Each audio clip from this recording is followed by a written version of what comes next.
बिस्मिल्लाहिर्रहमानिर्रहीम। अस्सलामुअलैकुम dear 8th class के स्टूडेंट आज के लेक्चर में हम एक्सरसाइज 4.2 करेंगे मैथमेटिक्स की। जो लास्ट लेक्चर था उसमें हमने एक्सरसाइज 4.2 का क्वेश्चन नंबर 6 तक कर लिया था, तो आज हम जो नेक्स्ट क्वेश्चन है वो करेंगे। स्टूडेंट आपसे गुजारिश की जाती है कि मेरे चैनल को सब्सक्राइब करें, बेल आइकन को क्लिक करें, वीडियो को लाइक करें, शेयर करें, कमेंट्स करें। Thank you very much. Student question करने से पहले हमने आज का जो मेन टॉपिक है उसके बारे में अपने कंसेप्ट क्लियर करेंगे और उसके बाद क्वेश्चंस करेंगे। तो आज का हमारे पास जो टॉपिक है वो बड़ा इंटरेस्टिंग टॉपिक है जो कि आपके पास जो डेली लाइफ है उसमें भी यूज होता है। तो आज का हमारे पास जो टॉपिक है दैट इज कंपाउंड पार्टनरशिप है। यानी कंपाउंड पार्टनरशिप क्या होती है, इसकी डेफिनेशन मैंने आपके सामने यहाँ पे लिखी है और फिर इसकी डेफिनेशन देखते हैं और इसके बाद इससे रिलेटेड जो एक्सरसाइज में क्वेश्चन है वो करते हैं। तो कंपाउंड पार्टनरशिप की डेफिनेशन है, a compound partnership is a business run by at least two person companies or parties in which amount of investment and time span may be different। यानी compound partnership student एक ऐसा business है जिसमें कम से कम दो बंदे या दो पार्टीज या दो कंपनीज मिलकर अगर कोई बिजनेस को रन करें, कोई कारोबार को चलाएं, तो फिर ये जो आपके पास पार्टनरशिप होगी ये बिजनेस को चलाने के लिए टू पर्सन्स और टू पार्टीज और टू कंपनीज की जो पार्टनरशिप होगी टू रन अ बिजनेस, यानी एक बिजनेस को चलाने के लिए, तो वो क्या कहलाएगी, कंपाउंड पार्टनरशिप कहलाएगी। तो इस कंपाउंड पार्टनरशिप के अंदर दो चीजें बड़ी अहम होती है। एक चीज होती है कि जो फर्स्ट चीज है जो अमाउंट ऑफ इन्वेस्टमेंट है। लेट्स सपोज अगर दो बंदे हैं, दोनों मिलकर एक बिजनेस को वो रन करते हैं, तो फिर हम ये देखेंगे कि दोनों बंदों ने कितनी अमाउंट इन्वेस्ट की है। और फिर सेकंड चीज इसमें जो इंपॉर्टेंट है दैट इज टाइम है। यानी जो कंपाउंड पार्टनरशिप में दो चीजें देखी जाएंगी कि इन्वेस्टमेंट कितनी की है हर बंदे ने, यानी जो अमाउंट ऑफ इन्वेस्टमेंट है वो कितनी है, और जो टाइम लगा है हर बंदे का उस बिजनेस के अंदर वो कितना लगा है। तो ये चीजें बहुत इंपॉर्टेंट होती हैं। और ये अमाउंट ऑफ इन्वेस्टमेंट और जो टाइम स्पान हुआ है, यानी स्पान का मतलब होता है जो टाइम मुहित है, यानी जितना बिजनेस के लिए टाइम दिया गया है वो कितना है। और ये दोनों डिफरेंट भी हो सकती हैं, सेम भी हो सकते हैं। तो इसी तरीके से जब भी हम कोई बिजनेस करते हैं या कोई पार्टीज मिलकर बिजनेस करती हैं या कोई दो बंदे या दो से ज्यादा बंदे मिलकर बिजनेस करते हैं, तो बिजनेस के एंड पे या तो प्रॉफिट होता है या तो लॉस होता है। तो इट मींस कि अगर प्रॉफिट होगा बिजनेस के एंड में, प्रॉफिट कहते हैं फायदे को, तो अगर फायदा हुआ यानी मुनाफा हुआ, तो फिर उस मुनाफे में यानी उस प्रॉफिट के अंदर जो शेयर होगा हर बंदे का या हर पार्टी का, उसके लिए हमें देखना होगा कि हर बंदे ने कितनी अमाउंट इन्वेस्ट की थी और कितने टाइम के लिए की थी। तो इसका मतलब है कि टाइम और अमाउंट ऑफ इन्वेस्टमेंट के मुताबिक हर बंदे का प्रॉफिट के अंदर शेयर होगा। और अगर लॉस होता है तो फिर उस लॉस में भी, यानी नुकसान होता है तो फिर उस नुकसान के अंदर भी हर बंदे का जो शेयर होगा वो उसके टाइम और जो अमाउंट ऑफ इन्वेस्टमेंट जो स्टार्ट में उसने की थी, जो अमाउंट इन्वेस्ट की थी बिजनेस के स्टार्ट में, उसको देखा जाएगा और उसी के मुताबिक उसका क्या हो जाएगा, लॉस में शेयर होगा। तो आगे देखें कि एट द एंड यानी जो बिजनेस है उसके आखिर में profit obtained or loss suffered is shared according to the amount and time of investment। यानी जो हर बंदे का ईच पर्सन का जो शेयर होगा इन प्रॉफिट या लॉस, नुकसान में या फायदे में, मुनाफे में, वो किसके हिसाब से होगा, वो अमाउंट ऑफ जो इन्वेस्टमेंट है, यानी स्टार्टिंग बिजनेस के स्टार्ट के अंदर जो इन्वेस्टमेंट की थी, जो अमाउंट हर बंदे ने जो अमाउंट इन्वेस्ट की थी, और जितने टाइम के लिए की थी उसके मुताबिक होगा। अब स्टूडेंट हम जरा क्वेश्चन की तरफ आते हैं। तो क्वेश्चन नंबर 7 आपके पास है, Hasan, Akbar and Asgar started a business by investing rupees 10,000, rupees 12,000 and rupees 15,000 respectively. Asghar took his money back after 10 months. Find the share of each in the profit of rupees 27,600 after 1 year. अब यहाँ पर question में आपसे कह रहा है student कि 3 बंदे हैं और इन तीनों के नाम क्या है, हसन, अकबर और असगर हैं। हसन, अकबर और हसन जो है वो मिलकर एक बिजनेस स्टार्ट करते हैं और इसमें जो इन्वेस्टमेंट करते हैं, हसन की जो इन्वेस्टमेंट है वो 10,000 रुपीज है और अकबर की इन्वेस्टमेंट 12,000 रुपीज है और असगर की जो इन्वेस्टमेंट है वो कितनी है, वो 15,000 रुपीज है। Asgar took his money back after 10 month, यानी जो असगर है वो अपनी रकम जो है, अपनी मनी जो है वो बिजनेस के स्टार्ट करने के 10 महीने बाद क्या कर लेता है, बिजनेस से निकाल लेता है। Find the share of each in the profit of rupees 27,600 after 1 year, यानी 1 साल के बाद, बिजनेस के स्टार्ट करने के 1 साल के बाद उनको जो प्रॉफिट होता है वो कितना होता है, वो 27,600 रुपीज का प्रॉफिट होता है। अब आपसे कह रहा है कि इस प्रॉफिट के अंदर इन तीनों का शेयर फाइंड करें, यानी हसन का कैपिटल कितना होगा, अकबर का कैपिटल कितना होगा और असगर का कैपिटल कितना होगा, यानी प्रॉफिट में सबका शेयर क्या होगा, ये आपने फाइंड करना है। तो अब हम सबसे पहले यहाँ पे ये देखेंगे कि हसन ने कितने रुपीस इन्वेस्ट किए थे, अकबर ने कितने रुपीस इन्वेस्ट किए थे और असगर ने कितने रुपीस इन्वेस्ट किए। तो सबसे पहले मैं यहां पे लिखता हूं इन्वेस्टमेंट ऑफ अकबर, यानी जो अकबर की इन्वेस्टमेंट है वो कितनी है, वो आपके पास है 10,000 रुपीस है। इसी तरीके से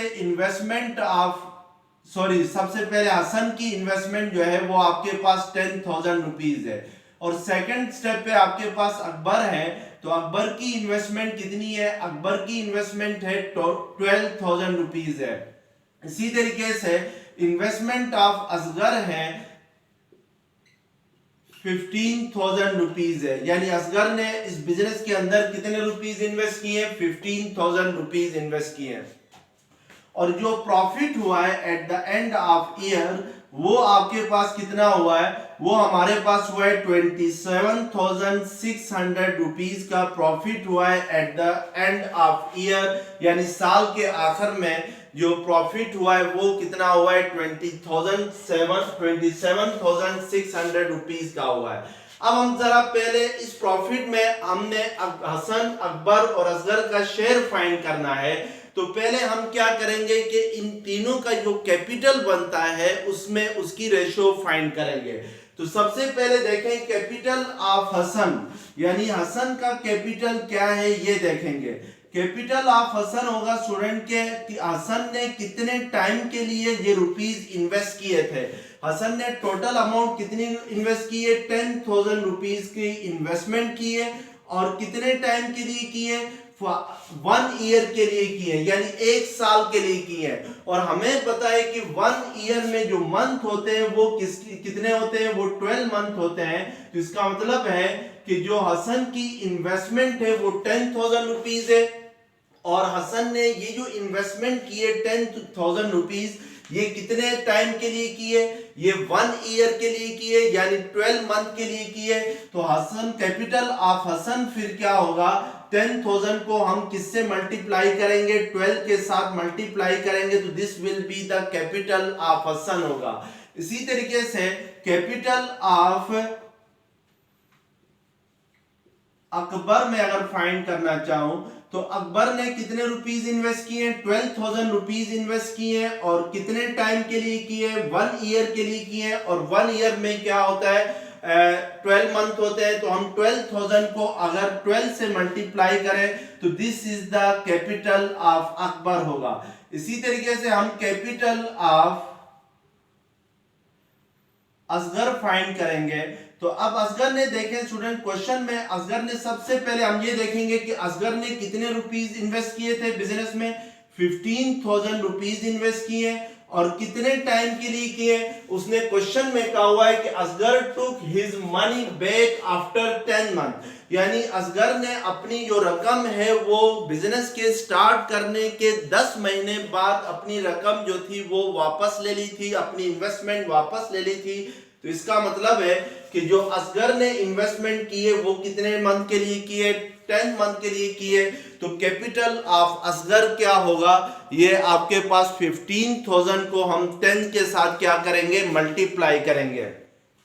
अब हम इनके कैपिटल्स में क्या लेंगे, रेशो लेंगे, तो जिसको हम कहते हैं कंटिन्यूड रेशो कहते हैं। तो हम ये देखेंगे कि कंटिन्यूड रेशो क्या है between the capital of Hasan, capitals of Hasan ratio capital of Akbar ratio capital of Asgar, यानी तीनों के कैपिटल्स में हमने क्या ले ली, रेशो ले ली। इसको कहते हैं कंटिन्यूड रेशो कहते हैं। इसको क्या, ये कंटिन्यूड रेशो आपने 7th क्लास में पढ़ी हुई है। तो कैपिटल ऑफ हसन क्या है आपके पास, कैपिटल ऑफ हसन है 10,000 मल्टीप्लाई बाय 12 है, और कैपिटल ऑफ अकबर कितना है, अकबर का कैपिटल है 12,000 मल्टीप्लाई बाय 12 है, और कैपिटल ऑफ असगर कितना है 15,000 मल्टीप्लाई बाय 10 है। अब इस रेशो को हम सिंप्लीफाई करेंगे। हमेशा याद रखें कि रेशो को जब भी लिखा जाता है सिंपलेस्ट फॉर्म में लिखा जाता है। तो अगर सिंप्लीफाई करें तो ये 3 जीरोस यहां से क्या हो जाते हैं, कैंसिल हो जाते हैं। तो इसका मतलब है कि ये रह जाता है, फर्स्ट 10 इंटू 12 रह जाता है, सेकंड में 12 इंटू 12 रह जाता है, थर्ड में 15 इंटू 10 रह जाता है। अब अगर मजीद सिंप्लीफाई करें तो ये 10 कैंसिल होगा, यानी 2 5 10 होगा, 2 6 12 होगा, और यहां से सॉरी ये 15 तो 2 से कैंसिल नहीं होता। तो अगर हम 10 को कैंसिल करें तो ये आपके पास 2 5 10 होगा। मजीद भी सिंप्लीफाई होता है, जैसे 2 6 12 है, नहीं 3 4 12 है, और ये 3 4 12, 3 5 15। अब मजीद अगर सिंप्लीफाई करना चाहें तो पहले हम इसको मल्टीप्लाई करते हैं। 5 इंटू 4 क्या होता है, 20 होता है, रेशियो 6 4 24 होता है, 5 5 25 होता है। तो इसका मतलब है कि मजीद ये सिंप्लीफाई नहीं हो सकता है, दिस इज सिंपलेस्ट फॉर्म। अब हमने इस कंटिन्यूड रेशो का क्या लेना है, सम लेना है, यानी सम ऑफ रेशो हमने फाइंड करनी है। तो सम ऑफ रेशो किसके इक्वल होगा कि इन तीनों रेशोज को आपस में ऐड करेंगे। तो ये आपके पास 20 प्लस 24 प्लस क्या आ जाएगा, 25 आएगा। तो ये 5 प्लस 4 9, 2 प्लस 2 4, 4 प्लस 2 6, तो ये आपके पास किसके इक्वल आ जाएगा, 69 के इक्वल आ जाएगा। अब हमने स्टूडेंट लास्ट में क्या करना है कि जो प्रॉफिट हुआ था इसमें हर बंदे का शेयर फाइंड करना है। प्रॉफिट हमारे पास कितना हुआ है, 27,600 रुपीस का हुआ है। तो इस प्रॉफिट के अंदर हसन का कितना शेयर होगा, अकबर का कितना शेयर होगा, असगर का कितना शेयर होगा, ये चेक करना है। तो सबसे पहले प्रॉफिट के अंदर हम हसन का शेयर फाइंड करते हैं। तो हसन का शेयर कैसे फाइंड किया जाएगा, share of Hasan, Hasan share, या इसको लिखेंगे शेयर ऑफ हसन। तो हम ये देखेंगे कि हसन की रेशो क्या है, हसन की रेशो है 20, और सम ऑफ रेशो क्या है 69, और प्रॉफिट कितना हुआ है, प्रॉफिट आपके पास हुआ है 27,600 रुपीस का हुआ है। तो इसको मल्टीप्लाई करेंगे 69, 20 डिवाइडेड बाय 69 को मल्टीप्लाई करेंगे किससे, 27,600 से। अब अगर कटिंग करते हैं तो आपके पास 69 को अगर आप, ये 27,600 है, तो इसको अगर आप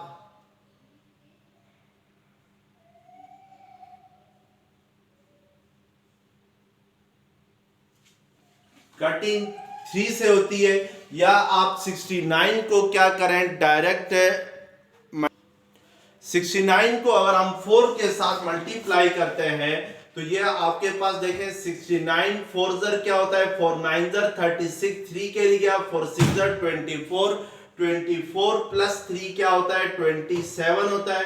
तो इसका मतलब है 69 4 जर क्या होता है 276 होता है। तो ये दो जीरोस एज इट इज आ जाएंगे।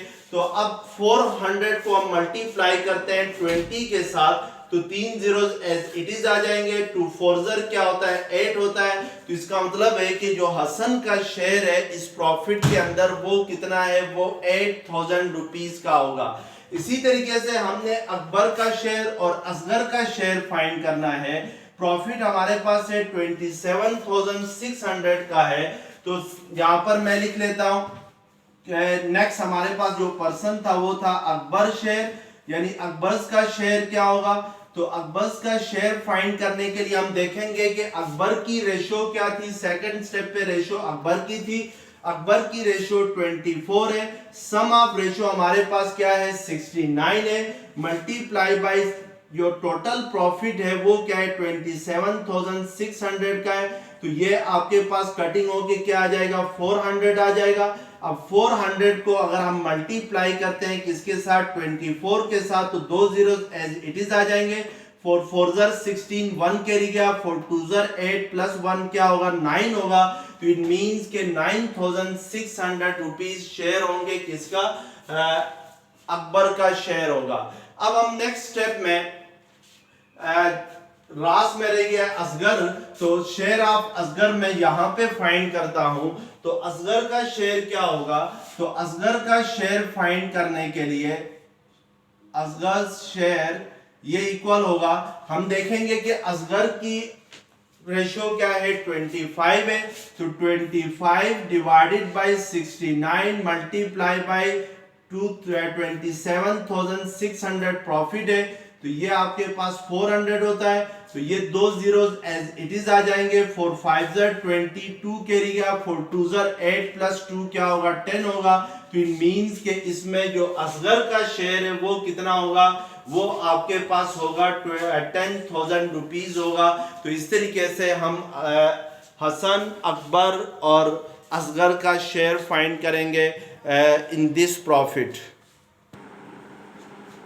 अब क्वेश्चन नंबर 8 है, आलिया, माहा and Sundas shared rupees 12,000, 15,000 and 18,000 respectively for a business. After 5 months, Maha took her money back. At the end of 10 months, they suffered a loss of rupees 18,750. Find the share of each in loss. Question में student आपसे कह रहा है कि आलिया, माहा और सुंदस जो है वो एक बिजनेस स्टार्ट करते हैं। आलिया जो है वो इस बिजनेस के अंदर 12,000 रुपीज इन्वेस्ट करती है, माहा इस बिजनेस के अंदर 15,000 रुपीज इन्वेस्ट करती है और जो सुंदस है वो इस बिजनेस के अंदर 18,000 रुपीज की इन्वेस्टमेंट करती है। आफ्टर 5 मंथ यानी 5 महीने के बाद, बिजनेस के स्टार्ट करने के 5 मंथ बाद, माहा टुक हर मनी बैक, यानी माहा अपनी जो रकम है, जो इन्वेस्टमेंट है वो वापस ले लेती है। At the end of 10 month they suffered a loss of rupees 18,750, यानी 10 महीनों के बाद उनको नुकसान होता है। और कितना नुकसान होता है 18,750 रुपीज का लॉस होता है। तो आपसे कहता है कि find the share of each in loss. तो इस लॉस के अंदर हर एक का शेयर हमने फाइंड करना है।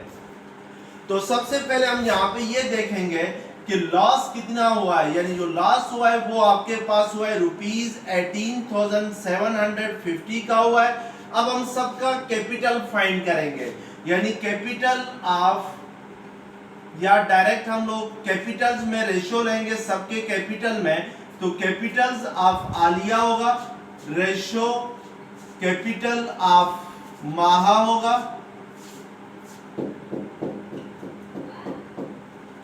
कैपिटल्स ऑफ माहा रेशो कैपिटल्स ऑफ सुंदस होगा, यानी इन तीनों की जो कंटिन्यूड रेशियो है कैपिटल्स की वो फाइंड करेंगे। अब हम सबसे पहले देखेंगे कि कैपिटल्स ऑफ आलिया फाइंड करने के लिए कि आलिया ने कितने रुपीस इन्वेस्ट किए थे। आलिया ने जो रुपीस इन्वेस्ट किए थे वो 12,000 रुपीस इन्वेस्ट किए थे, और कितने टाइम के लिए किए, क्योंकि ये बिजनेस जो है वो 10 महीनों तक चला है। 10 महीनों के बाद उनको लॉस हो रहा है, तो इट मींस के आलिया ने जो टाइम स्पान किया है इस बिजनेस के अंदर वो कितना स्पेंड किया है, वो 10 मंथ का किया है। तो हम जो कैपिटल ऑफ आलिया होगा वो कितना होगा, 12,000 को 10 के साथ मल्टीप्लाई करेंगे, तो this will be the capital of Alia.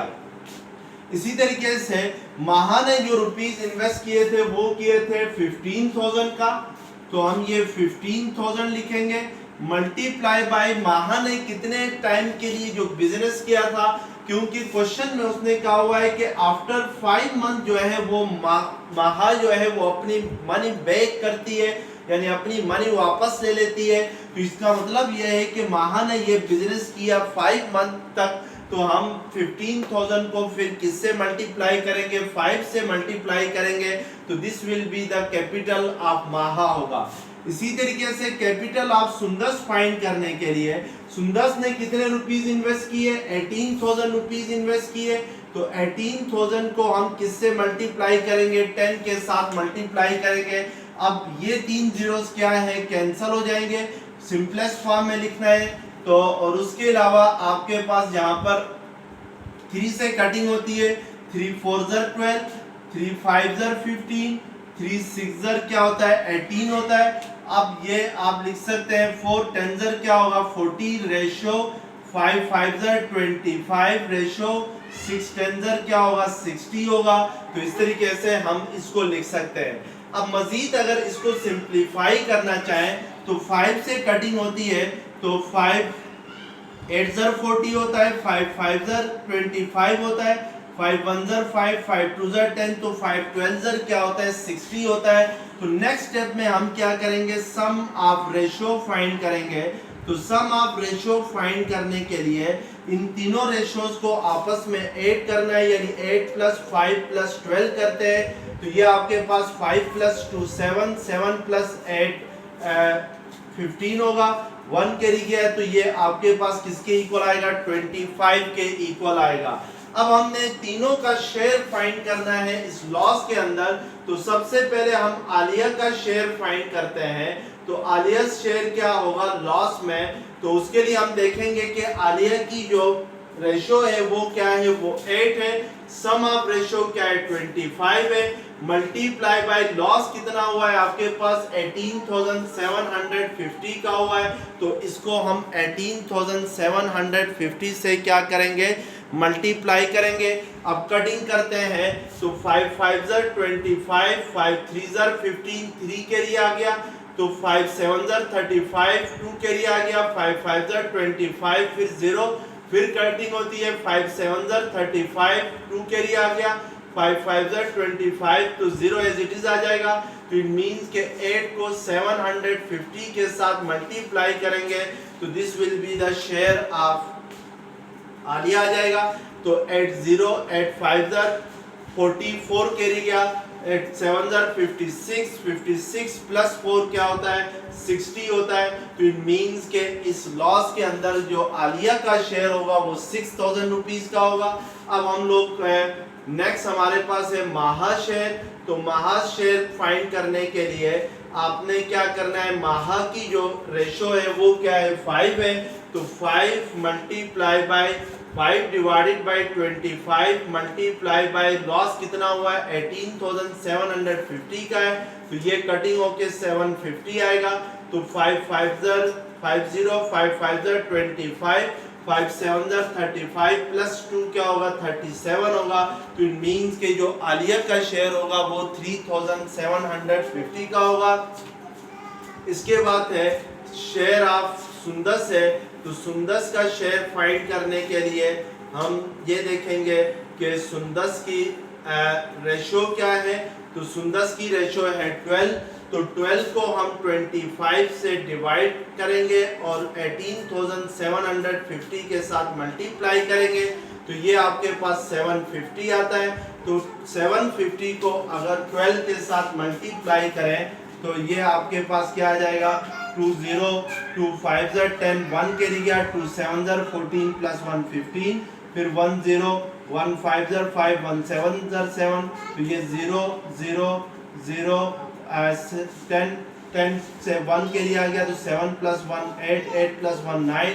तो इसका मतलब है कि जो सुंदस का शेयर होगा इसमें वो कितना होगा, वो 9,000 रुपीज़ का होगा। तो इस तरीके से हम हर एक का शेयर। अब क्वेश्चन नंबर 9 है, X started the business with investment rupees 35,000. After 3 months, Y joined him with investment of rupees 30,000. Then after 2 months, Z also joined them with investment of rupees 40,000. They closed their business 5 months after joining Z. Find share of each in the profit of rupees 1,52,000.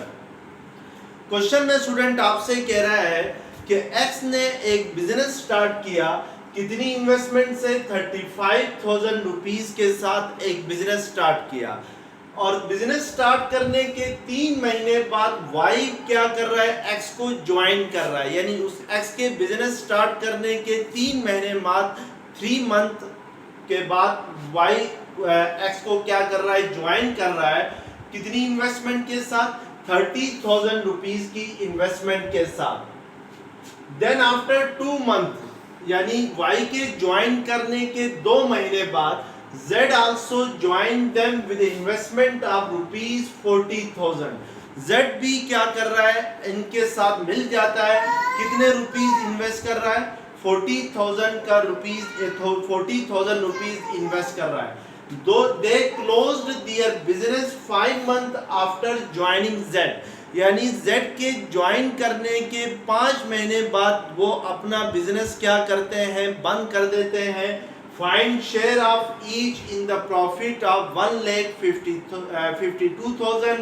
आपने यहाँ पर share find करना है हर एक का इस profit के अंदर। अब स्टूडेंट हमें तो यहाँ पर ये बात तो क्लियर है कि एक्स वाई जेड की इन्वेस्टमेंट कितनी है। इन्वेस्टमेंट का इश्यू नहीं है, बल्कि हम यहाँ पर पहले ये चेक करेंगे कि एक्स को इस बिजनेस को कितने टाइम में किया है, वाई ने इस बिजनेस को कितने टाइम की तक किया है, और जेड ने इस बिजनेस को कितने टाइम तक किया है। यानी हम लोग यहाँ पर फाइंड करेंगे, पहले टाइम ऑफ एक्स फाइंड करेंगे। तो जरा देखें, टाइम ऑफ एक्स फाइंड करने के लिए आपने ये देखना है कि एक्स ने ये बिजनेस स्टार्ट किया। एक्स के बिजनेस स्टार्ट करने के 3 महीने बाद वाई क्या कर रहा है, एक्स को ज्वाइन कर रहा है। अब वाई के ज्वाइन करने के 2 महीने बाद जेड क्या कर रहा है, इस बिजनेस को ज्वाइन कर रहा है, और फिर जेड के ज्वाइन करने के 5 महीने के बाद ये बिजनेस क्लोज होता है। तो इसका मतलब होगा कि एक्स के 3 महीने बाद जो है वो वाई ज्वाइन कर रहा है, तो 3 महीने ये हुए, और एक्स के वाई के ज्वाइन करने के 2 मंथ बाद जेड इनको ज्वाइन कर रहा है। तो इसका मतलब है जेड के ज्वाइन करने तक एक्स को कितना टाइम हो गया, 5 मंथ का हुआ। अब जेड के ज्वाइन करने के 5 महीने बाद बिजनेस क्लोज हो रहा है, तो इसका मतलब हो गया कि एक्स को 10th मंथ हो गया इस बिजनेस को स्टार्ट किए। तो इसका मतलब है कि टाइम ऑफ एक्स क्या होगा, 10 मंथ का होगा। अब हम टाइम ऑफ वाई फाइंड करते हैं। टाइम ऑफ वाई फाइंड करने के लिए देखें, इस 10 मंथ में जो वाई ज्वाइन कर रहा है, एक्स को कब ज्वाइन कर रहा है, बिजनेस के स्टार्ट करने के 3 महीने बाद कर रहा है। तो इसका मतलब है 10 से 3 मंथ जो है वो वाई के कम होंगे एक्स से। तो 10 में से 3 माइनस करेंगे, यानी 3 को सब्ट्रैक्ट करेंगे तो 7 मंथ आ जाएगा। तो इसका मतलब है कि वाई को इस बिजनेस को कितने टाइम हुए, 7 मंथ हुए। और इसी तरीके से Z जो है वो इस बिजनेस को जब स्टार्ट करता है, जब ज्वाइन करता है बिजनेस को, तो Z के ज्वाइन करने के 5 महीने बाद बिजनेस क्लोज होता है, तो इसका मतलब होगा कि टाइम ऑफ Z जो होगा वो क्या होगा 5 मंथ का होगा। तो ये आपके पास हर एक का क्या हो गया बिजनेस टाइम आ गया। अब हम कैपिटल फाइंड करेंगे सबका, तो कैपिटल्स में रेशियो फाइंड करेंगे। तो सबसे पहले हम लिखते हैं कैपिटल्स ऑफ एक्स, लिखते हैं capitals of x ratio, continued ratio कहते हैं इसको। कैपिटल ऑफ वाई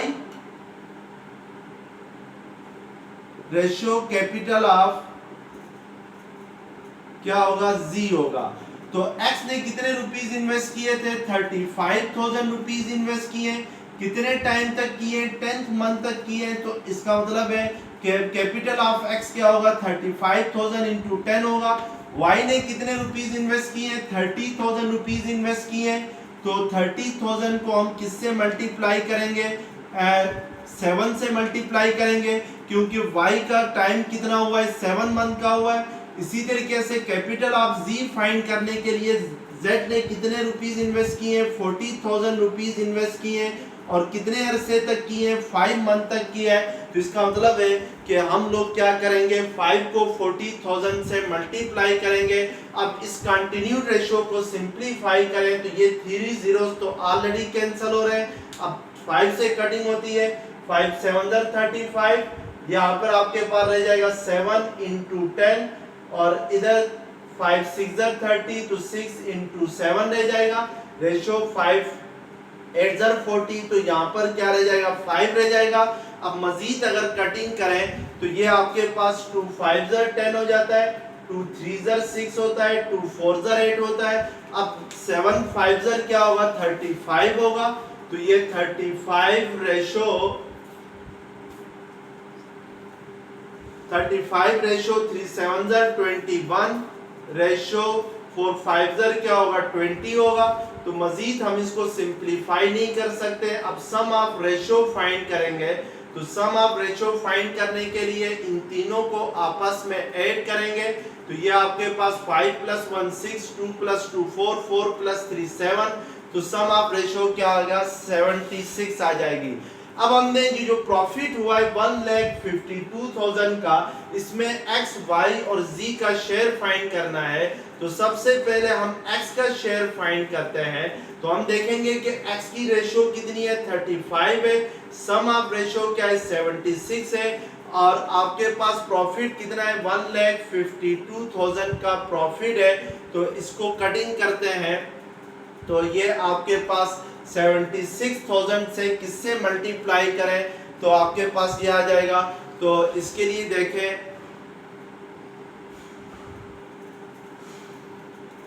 76 2 करें तो 2 6 12, 1 के लिए गया 2 7 14 + 1 15 होता है। तो ये आपके पास क्या आ जाता है 2000 आता है। तो 2000 को आप मल्टीप्लाई करें किसके साथ 35 के साथ। तो ये 3 zeros एज इट इज आएंगे। 2 5 10, 1 कैरी गया, 2 3 6 + 1 क्या होगा 7। तो इसका मतलब है जो x का शेयर होगा वो 70,000 रुपीस का होगा। इसी तरीके से हम y का शेयर फाइंड करेंगे। y शेयर फाइंड करेंगे, करने के लिए हमने चेक करना है कि y की रेशियो क्या है। तो 21 है। तो 21 को हम किससे मल्टीप्लाई करेंगे 2000 से मल्टीप्लाई करेंगे। तो 2 2 1 2 2 2 4 तो 42,000 आ जाएगा। अब z का शेयर फाइंड करने के लिए हमने देखना है कि z की रेशियो क्या है 20 है। तो 20 को हम 2000 से मल्टीप्लाई करें तो ये आपके पास 4 zeros तो एज इट इज आएंगे 2 2 4। तो इसका मतलब है कि z का शेयर प्रॉफिट के अंदर कितना होगा 40,000 रुपीस का होगा। तो इस तरीके से हमने हर एक का शेयर क्या करना होता है फाइंड करना होता है।